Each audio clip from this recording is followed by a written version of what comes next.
Yo, what's good, Spirit Squad?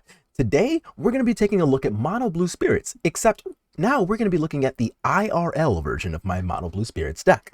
What we did this weekend was took Mono Blue Spirits to a local 1K, so it's not like it's an RCQ or a Star City or anything super huge, right? But it was a sweet local event with some folks I hadn't gotten to see in a pretty long time, and let's be real, it's just something to do on a Saturday after Thanksgiving. So yeah, exciting times all around. And, spoilers, deck did really freaking well, as always. Speaking of which, Mono Blue Spirits is all over the place right now, and it doesn't exactly have the biggest metagame share, but the deck is performing so well in the hands of so many people. Obviously, every time I touched a deck lately, it's just felt like the best thing to be doing, so I'm still doing it. Surprise. But it's really not even just me, even though this is, of course, my pet deck. A lot of the world's competitors, including people like Ely Cassis and Jim Davis, chose Mono Blue Spirits as their preferred deck of choice for the Explorer format. Already a super huge deal. But also, you have people top 8ing the regional championships in both Atlanta and Sydney, Australia, with Mono Blue Spirits. And I actually think the first place finisher for Sydney was on Mono Blue Spirits. So the deck's been performing super well. Let's go over today's deck list because, as always, I've got something new for y'all. And we'll go over each of the rounds to see exactly how it performed, what happened, and all of that good stuff. Let's get right into it. First, the mana base. So one of the upsides to Mono Blue Spirits in Pioneer is that the mana base is incredibly easy, it's super stable, and it doesn't cause you pain. Anybody who's tried to play a deck in Pioneer with more than 2 colors, or sometimes even 2 colors, like Azorius Spirits players playing Port Town. Anyway, the mana sucks in Pioneer. It's fucking terrible. It's bad. There's no fetch lands. The Triomes are nice, but the decks around the Triomes really aren't because of all the cards that are banned in Pioneer, so people have a really hard time trying to find the perfect mana for their decks. This is nowhere near a concern with Mono Blue Spirits, seeing as we're a monocolor deck. We have a giant pile of 18 snow-covered islands, and, well, that's good enough to cast everything in your deck. We also have 3 copies of Faceless Haven, potentially the best creature land in the entire format. Like, a 4/3 on tribe creature land that has vigilance, so you don't even like lose all of the mana you invested while attacking with it or blocking. The card's really good. And since it's on tribe, you can protect it with Rattle Chains, pump it with Supreme Phantom, tap creatures with Shacklegeist. Faceless Haven does a whole lot of work in this deck. If you don't want to play Faceless Haven, Mutavault is totally an acceptable option. That's fine. Just make sure you know that if you're playing Ascendant Spirit as well, Faceless Haven is a snowland versus Mutavault not being a snowland matters a lot for that purpose. So there's your trade-off. And we're going to be playing 1 copy of Otawara Soaring City. So that's going to be a card that is fine in Spirits. It is almost free to include in this list because it's effectively an island, but the fact that it does not produce snow mana does matter for your Ascendant Spirits and your Faceless Haven. But seeing as today's list is not playing the full 4 Ascendant Spirits, and we'll get to that in a second, not super worried about the snow mana here. Let's move on to the creatures next. So, as previously discussed, we are not playing the full 4 copies of Ascendant Spirit. Here we're going to be playing just 2. And the reason I'm going to be playing 2 Ascendant Spirits, this is not really a new development in my Mono Blue lists, is because there's just a lot of ground pounders in the format right now. Mono Green has cards like Elvish Mystic, Llanowar Elves, Old Growth Troll, all kinds of really cheap, low to the ground stuff that makes Ascendant Spirit pretty difficult to attack with sometimes. Rakdos has things like, well, 45 removal spells, but also Blood Tithe Harvester just being a 3/2 actually makes Ascendant Spirit's life a little difficult until you can make it a flyer. And the same goes for a whole lot of archetypes. But it is a pretty sweet top deck in the late game. So, or, a Desperation turn 1 play. But either way, I think 2 copies of Ascendant Spirit is kind of where I want to live right now. The card's pretty damn good, especially when you draw it on like turn 6 or something, right? Because you have your 6 lands, you play your Ascendant Spirit, and now you have exactly 5 mana, which you can use to level up twice. So good stuff all around there. And most of the other stuff is your regular culprits, right? Got 4 copies each of Mausoleum Wanderer and Spectral Sailor, again 4 copies each of Rattle Chain, Supreme Phantom, and Shacklegeist, your usual culprits. And in place of the 2 Ascendant Spirits, we're going to be playing 2 copies of Cemetery Illuminator. And Illuminator here does a couple of things for me, right? I have accidental sweet upside in game 1 against things like Phoenix and Greasefang that use their graveyard.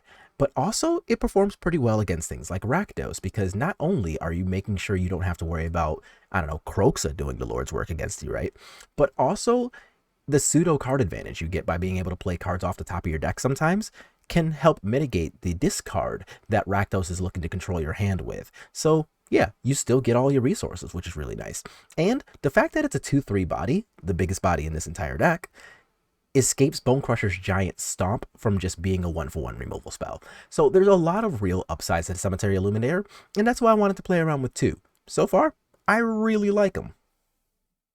Alright, and here's the part that probably makes your opponents cuss the most. This is going to be your non-creature spells. Here, of course, we've got 4 copies of Curious Accession because the extra card draw is almost the entire reason to play this deck. But we've got some really sweet synergies and a new thing here.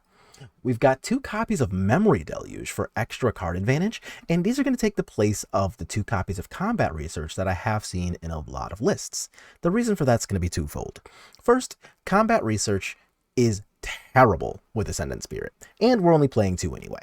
So without the full 12 1-drops in your deck anyway, it's already kind of hard to justify more than 4 Curious effects, but also Combat Research doesn't really help with the power and toughness department because people are already trying to do things to beat out your flyers, right? Like they're already playing Letter Shredders as 1/3s, they're already trying to kill your creatures with cards like Stomp, and with Curious Obsession, for example, Spectral Sailor plus Supreme Phantom plus Curious Obsession equals a 3/3. Stomp does not kill that by itself. A Combat Research, it's still going to die. And I think that's a really big deal. But some of these games will go longer, like Pioneer is not a turn 4 format. So you'll a lot of the time get to face a lot of these grindier decks like Rakdos Midrange and Blue-White Control. And I think that's where a flash card like Memory Deluge is going to be a lot better than a card like Combat Research, because you're still opening up to things like Fatal Push, Stomp, whatever, out of Rakdos, but also cards like just Shark Typhoon Cycle, where the extra power and toughness from CO really matters, or just like March of Otherworldly Light, or all, any kinds of stuff, right? But if you're playing copies of Memory Deluge, that allows you to hold up your Counterspell mana, hold up your Rattle Chains mana, or if you already have a Rattle Chains, any other Spirit at instant speed, right? Or you can just draw 2 cards. And that is so backbreaking against a lot of these decks, because a lot of the mid-range and control decks are already stuck doing their best to try to fight off all of the card advantage that you have the ability to get with things like Rattle Chains protecting your creatures from removal spells, and of course CO itself. Now add Memory Deluge to the mix, and yeah, they're cussing. Like, what am I supposed to do about this? In the past, that slot has belonged to things like Shark Typhoon, and I could go back to that, not sure. But I played Memory Deluge, and I liked it. Got to the 7 mana threshold more than once as well, so that's good to know. But everything else here is pretty normal. We've got 4 copies of Geistlight Snare, just easily the best counterspell available in Spirits. We've got 2 copies of Spell Pierce, and these are going to be spots that have lived with, like, you see a guard approach, dive down, slip out the back, all of these protective type spells. I'm just playing Spell Pierce here instead of those right now. And the biggest reason for that, of course, is because it does a lot of the same work that Slip Out the Back does, but also it helps to get over things like temporary lockdown out of the Karuga decks and things like that. So with all of these, like, I guess, new cool threats, threatening to kill off your entire board and stuff, a lot of decks are just not really playing as many Supreme Verdicts, which is nice for us because our whole plan is to counter half your shit. So if you're playing something that I can't counter, well, now what's my plan? If you're playing Temporary Lockdown, though, Spell Pierce opens you back up to your original plan, and I'm super here for that. And the other 2 spots are just going to be 2 copies of Lofty Denial. And it could be 3, it could be 4, it could be 0, whatever you really want to do there. I'm choosing to play 2 right now. At some point in the future, these could be Slip Out the Backs. I'll figure it out when I get there. And last but not least is going to be our sideboard. That came out a lot blurrier than I was hoping. Anyway, our sideboard here is going to be relatively streamlined with that sweet little piece of tech that we described in our last video, and I told y'all I wanted to try it out, and, well, tried it out. So here we've got 4 copies of Mystical Dispute, and that's not news at all. Especially in my area, there is a pretty high concentration of Spirits players. Sorry, not sorry. but also, you know, it just tackles a lot of the format anyway. So things like blue-white control, the Karuga decks, there's all kinds of stuff out there playing blue cards, and we really just don't want to deal with any of that shit. Especially if you're playing against a match like Spirits, for example, where you can just strictly upgrade a card like Lofty Denial or Spell Pierce into a Mystical Dispute. Are you kidding me? Give me that all day, every day. Yes, please and thank you. We've got 3 copies of Aether Gust, and a lot of their primary job is going to be helping stop the mono red decks that are just going to run you over, or those Gruul Atarka's Command style decks. But it's got some pretty nice upside against things like mono green, which is still the most popular deck in the format. Getting to Aether Gust something like a Cavalier of Thorns, or even like if your opponent's still playing Skylasher like this is 2021 or something. You don't really want to deal with any of that nonsense, and the not countering is pretty important against cards like Shifting Ceratops, Skylasher, or really any other brand of nonsense. And the fact that it just helps against Monastery Swiftspear decks too is really just icing on the cake. It's such a good card right now. I love this thing. And our new thing, of course, is going to be Leyline and Avoid. And the way y'all can tell that it's new is that my Leylines don't even match. I've got one of the sweet Time Spiral remastered one with the old border, and I'm actually still just got to pick up 2 later this week because I actively think I love this so far. So the idea behind Leyline is that they're already going to be pretty good cards against things like Phoenix and Greasefang. Some of the decks, I mean, Greasefang honestly is not a hard matchup, but is it Phoenix? Can be sometimes. So why not give yourself that extra play, right? We were already playing cards like Unlicensed Hearse, and what were we playing before? I've been playing Cemetery Illuminator, and I don't know, somebody put it in the comments. What the hell were we playing before against Graveyards? I know that a lot of the times I've also just said, fuck Graveyard Hate, because I just like think Greasefang's easy, so I just foregone conclusion. I don't know. I'm leaving that in. So words are hard.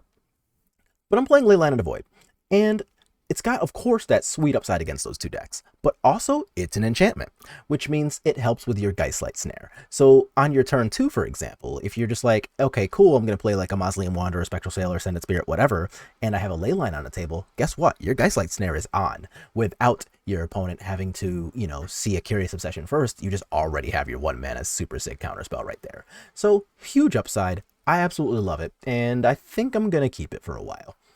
We've got 2 copies of Negate, and Negate has a few jobs right now. Again, Temporary Lockdown is going to be the thing that I generally want to be on watch for / negate the most. And that's why I chose Negate over a card like, say, more copies of Spell Pierce, because Temporary Lockdown is still as good on turn 7 as it could be on turn 3 or 4. So I wanted to actually hard counter a lot of these things, but also Negate's pretty good against mono green, because a lot of their threats that are not named Cavalier of Thorns, everything else out of that deck that you could be scared of is a non-creature spell. You don't really care about a Voracious Hydra sometimes that they don't even all play, but you care a lot about things like Karn, Kiora, Teferi, Storm to Festival, basically everything out of their sideboard after Karn resolves.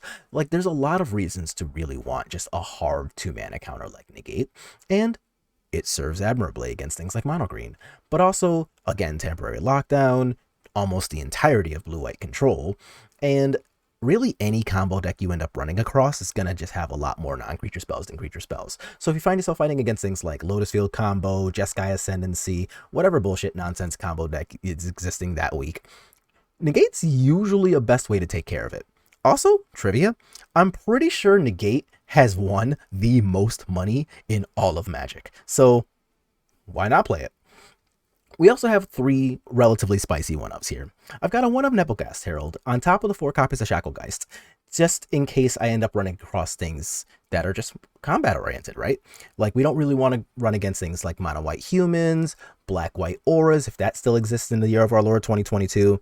There's a lot of reasons to not really want to be on the receiving end of combat, so I'm playing a Nebelgast Herald on top of the Shacklegeists as just like an extra hedge, and at some point in the future, I will probably play a second one. That card has been performing, so good. A 1 copy of Reckoner Bankbuster, and this is just primarily for extra card advantage against Rakdos. If I'm being completely honest, not necessary. It was good, and when I played against Rakdos, It was an absolute all-star. But I don't necessarily know that it is needed against things like that. Like, you can already beat Rakdos by just honestly being patient with your cards a lot of the time. And since this specific list has 2 copies of Memory Deluge, you may not even want the Bank Buster. So I played it, I liked it. You don't have to play it if you don't like it. Easy enough, right? And then the last card here is going to be a one-off copy of March of Swirling Mist. And that card has actually been pretty sweet, especially for a one-off. So a lot of its primary jobs are going to be things like preventing alpha strikes from mono white humans, because you can just like phase out your opponent's entire side of the board when they go to do the cool thing, cast a Bravely Elements, and they're thinking they're going to name blue. But in response to the Bravely Elements, you can just kind of like phase out their entire team, and now their plan sucks. So that'll sometimes give you enough time to just go, okay, cool, you don't have creatures, I do have creatures, untap, kill you. And when that does happen, it's super sick. But also, phasing gets around things like Supreme Verdict, which is why I've been such a big fan against blue-white of power off. One of these days, I will remember to turn that damn speaker off before recording. But phasing effects against things like Supreme Verdict are super good, right? Like, they cast a Supreme Verdict that they're going to wipe your board, you have a creature with CO on it, you phase it out, you untap, your opponent's crying because you're still hitting them and drawing extra cards. So that's exactly where we want to be in life with things like March of Swirling Mist, Slip Out the Back, and in the past, I've even played cards like Spectral Adversary. I almost played it today. Wait, it's not today for the tournament anymore. Almost played it yesterday. There we go. But that's going to be our sideboard. Super sick stuff. Let's go into the rounds and see how we did. Okay, so round 1 starts, and I fight my boy Travis. Travis is a real homie. And Travis is relatively well known for playing, like, the most Boomer Jund style deck available, and that in Pioneer means Rakdos Midrange. And it actually kind of surprised me that this was his first event playing Rakdos, because I was just automatically assuming he had been on Rakdos for the last, like, at least a year, right? But guess not. Anyway, Rakdos is just looking to have a million removal spells and just really just handle your shit like that, right? So it is a relatively tough matchup for spirits if you don't really know how to approach the matchup. They have things like Bone Crusher Giant, Fatal Push, Dreadbore, and even Power Word Kill, so that you just never really get off the ground. And that is what happens in game 1, because my opponent Travis, he had multiple copies of Shieldred, and Shieldred is really punishing when you're already trying to draw extra cards with things like Curious Obsession, and the 4/5 is just a big body by itself, right? Much bigger than anything Spirits usually plays. So that plus the 2 life drain or 2 life loss that happens whenever you draw a card is a really quick clock, and he did clean my clock in game 1. So in games 2 and 3, though, that's where we have a lot of the extra card advantage come out. Like, I actually did see the Reckoner Bank Buster, the one-of, in both games 2 and 3, and that certainly did help, because I drew a lot of extra cards in those games.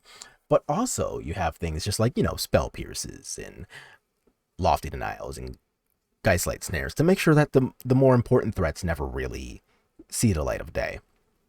But also, one of the things that he ended up struggling the most with was the idea of trying to discard my hand when I'm playing cards like Memory Deluge. So when you can play a Memory Deluge and flash it back, that's just +4 cards right there, right? Well, technically +3, one of them is the Deluge, but either way, resolving a +3 against a Thoughtseize the Rest deck is super huge. And in games 2 and 3, it was really hard for Travis to try to keep up with all the extra cards I had the ability to see. And even though he played the games really well, right? Like, killed the right creatures, had the right timing for the removal, did all the normal things that you're supposed to do when playing a deck like Rakdos. But unfortunately, it just wasn't enough to overcome all of the card advantage that we see between the Bank Buster, the Memory Deluges, the Cemetery Illuminators, and Curious Obsessions. So it is just like an unfortunately terrible matchup with the configuration of our deck. So we do win that 2-1, and let's move on to round 2 now. Second opponent, Colin, also a homie. So Colin, unfortunately, is playing Mono Green Devotion, the most powerful and popular deck in all of Pioneer. Luckily for us, the most powerful and popular deck in all of Pioneer is a borderline buy for spirits. It is super easy. Usually the only card in their main deck that can contest with your shit is Cavalier of Thorns, and that's a 5-drop. So even though they accelerate their mana quickly and well, your chances of having a 5-drop before my chance of having a single copy of Geistlight Snare or Lofty Denial is pretty low. So getting to do anything about my flyers is usually a lot to ask.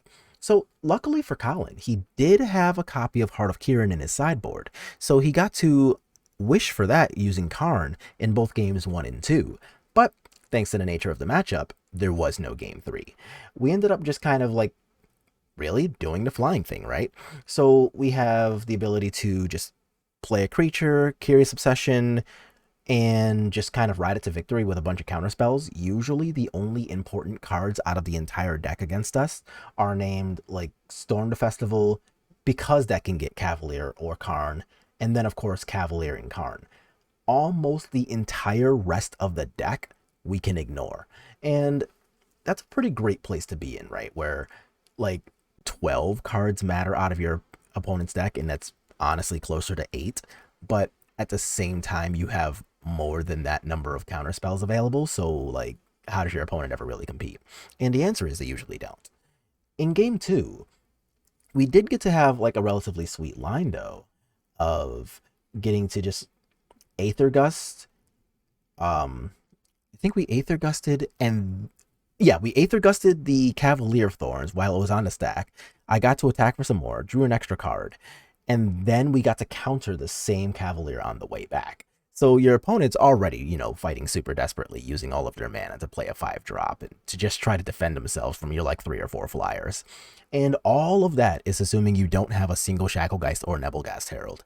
And then they just don't even get to play Magic with the thing. So unfortunately for Colin, it is a really easy matchup for us. We win it as easily as we should have, and we move to round 3, 2-0. So round 3 comes, and we're facing somebody who I've actually never met, which is nice to see that there's still people I don't know coming into the scene. But at the same time, I'm all like, oh, I have no idea what you're playing because I don't know who you are. So whatever, let's see what happens. And it turns out we're playing against Green White Angels. Luckily for us, Green White Angels is not the most popular deck in Pioneer by a long stretch, but that matchup is fucked up. We have a really hard time with this matchup. And the reason for that is because Youthful Valkyrie and Righteous Valkyrie are 1/3 and 2/4 flyers respectively, and our 2/1s have a super hard time dealing with that shit.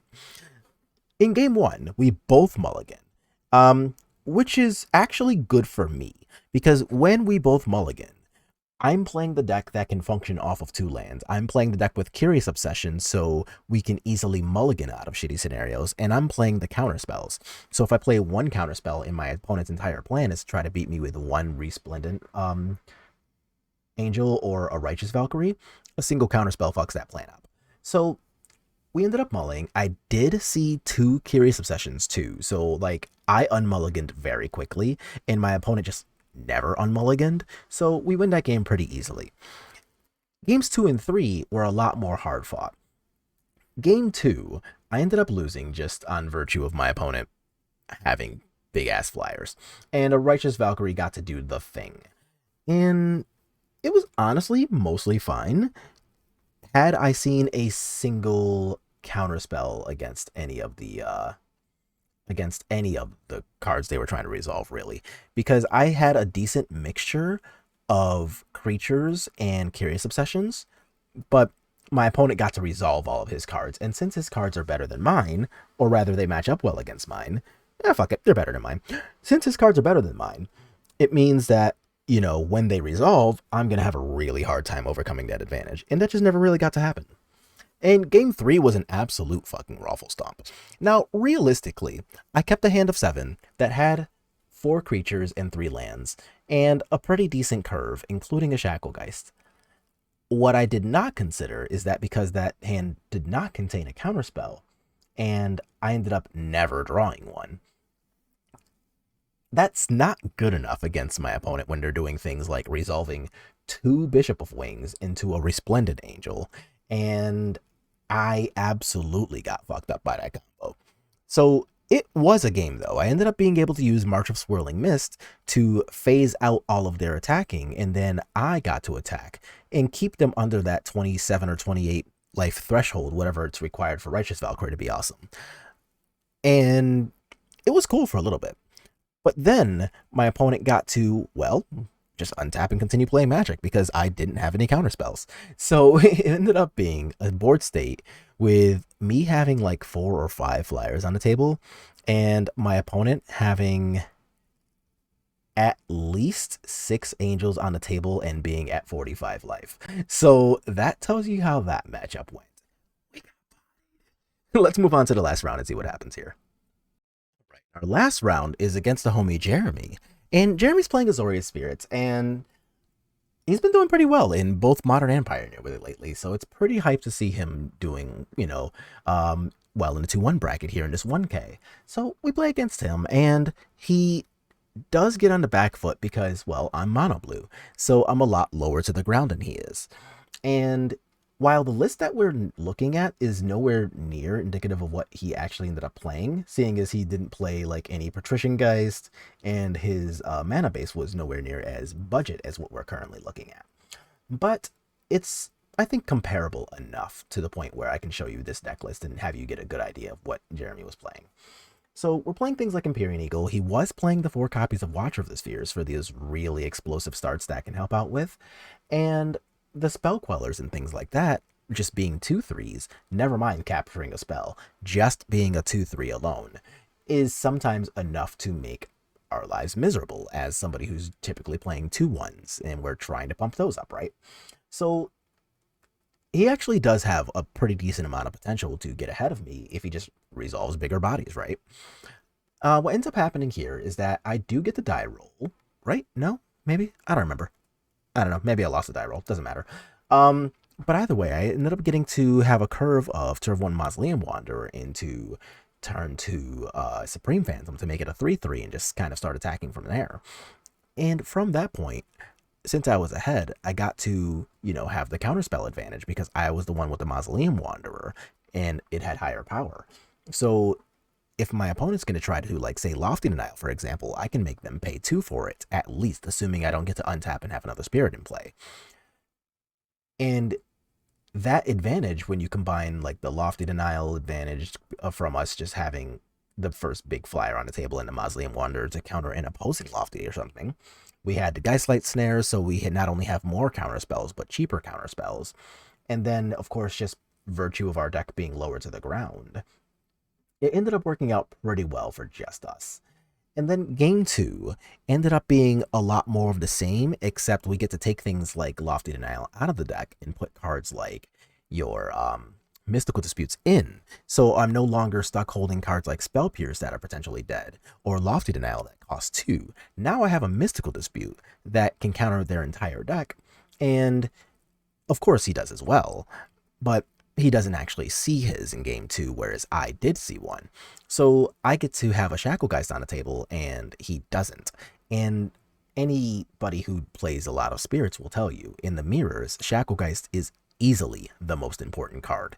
So you typically will spend multiple resources fighting over Shacklegeists, and it ended up being relatively poor because of the fact that the Shacklegeist advantage was mine. Another thing that we got to learn through the course of the match here is that I went to put a Curious Obsession on one of my creatures. I don't know or care what creature it was, not important. The important part was that Jeremy attempted to use his Rattle Chains to give my creature hexproof, thinking that this would fizzle the Curious Obsession. And of course I call the judge to explain this, but the way it actually works is that Rattle Chains gives target spirit hexproof, not Shroud, and it does not prevent something that's already on the stack. The reason it doesn't prevent something that's already on the stack in this case is because when I am putting a Curious Obsession on my own creature, I am not my own opponent. The way hexproof works is that when you have hexproof, you cannot be targeted by something your opponent controls. Unfortunately, being that I'm not my own opponent, rattle chaining my creature does not stop my curious obsession from resolving. So that was a pretty big mistake slash learning opportunity for Jeremy there. And of course, the judge was polite and came over and explained everything. It's like, hey, that's definitely not how that works. This is how it works. And that's what I told him. I was like, oh my God, I'm sorry about that. That's not gonna go particularly well here because now you've kind of wasted a rattle chains. So that really stunk. But I'm glad that he at least knows that, so that for a bigger tournament, like, I don't know, an RCQ or something, at least he won't walk into that little death trap again, because I'm sure he will face mono blue spirits at some point in his future, even if it's not me. So that's how our 4 rounds went. We ended up going 3-1, and because it was a really small tournament, that's good enough to put me into top 4 playoffs. And not a bad little haul. So in top 4, we decided to just go ahead and chop the prizes because anybody who knows me will know that I generally aim to play the least Magic possible so that I can just get along with life and do almost anything else after my tournament's over, right? And don't get me wrong, it's not that I dislike Magic by any means, obviously, otherwise I would not be here talking to y'all about it. But Magic events are usually held on Saturdays, and so is everything else. So I don't want Magic to be my only activity. So I am usually very, very willing to chop prizes, split, draw into top 8. Just almost anything to make the experience go through as quickly as possible so that I can just have a social life. And we did. We chopped top 4, and the prizes were not the full 1K because the tournament was much smaller than the 30-something players that they expected. But still not a bad haul, right? Like, we ended up having a couple of promo packs given, one for participation, one for each of top 4. And as you can see, my packs were pretty damn good. So my, I guess, regular pack or entry or whatever you want to call it, right? That's the one that had this Teferi Temporal Pilgrim. And Teferi itself is like a $10 card. I had to look it up because I didn't know. Okay, let's be real. I don't know most IRL Magic prices, but I had to look this one up because I definitely didn't know. And honestly, I was actually kind of happy with this pull because Teferi was already a card that I was interested, in playing in my sideboard, potentially in that spot that Reckoner Bankbuster lives in now. Just, again, for those grindy matchups, because the 0 to draw a card is pretty good, the -2 to make a body that gets bigger when you draw cards is good, especially when you're already trying to do things like Curious Obsession and draw extra cards. And the idea was that I wanted to play Teferi Temporal Pilgrim in my board, and in my main, instead of Memory Deluge, I could play Thirst for Discovery. With 18 basic lands in your deck, discarding a basic land out of your deck is probably not the hardest condition to fulfill to make your Thirst for Discovery feel really freaking good. So those are the kind of things that I've been considering with Teferi, because now, instead of not drawing cards with Memory Deluge, the Thirst for Discoveries draw 3 cards, giving you 3 loyalty counters on your Teferi and 3 +1 counters on Teferi's -2 tokens. So that was the idea kind of behind that. And I might try it in the future at some point soon. Who knows? It could be really good. And the top 4 promo pack gave me a foil freaking Boseiju. So yeah, who won this event, right? And that was super hype, right? Like, I open it and of course everybody's like, oh my God, you got the greatest pull. And I'm just like, yeah, I can't argue with you there. Easily the luckiest person in the room, right? But I already, oh, actually, duh, I already mentioned him. So again, Travis from round 1, our resident Jund player, was already on the lookout for a foil Boseiju, and I told him, we both know I will literally never use this card. I don't have any lists that want Boseiju, and I don't play foils IRL. So when am I ever going to use a foil Boseiju? So I was pretty happy to hand it over to him. And then just $125 in store credit. So when you figure out the $10 for Teferi, $30 for Boseiju, plus this $125 for the store credit for just the $30 that I paid, what's that? A total of like $165 for $30? That's nowhere near the worst Saturday anybody's ever had playing 4 rounds of Magic. So yeah, very happy about that. Started the event at noon, and I think we were out of there by like 3:30. So hell yeah, we take those. Overall, great time. As you can see from the logo on the card, we played from the Vault Games in kind of Syracuse, but really Liverpool, New York. It's a suburb. And anybody who is in the upstate New York area, go ahead and try them out. It was a pretty good little event. There will be more. And I think they're having a modern RCQ in January. I don't remember. Somebody mentioned it. I didn't pay that much attention, if I'm being honest. But sweet store, sweet event. Even though it was small, had a great time, got to hang out with the homies, and of course, great prizes on the way out. So, overall, good stuff, good stuff. And that's going to be it for today's tournament recap. As always, if you like what you're watching, make sure to like the video, let me know, subscribe to the channel if you're new, and I'll see y'all on the next one.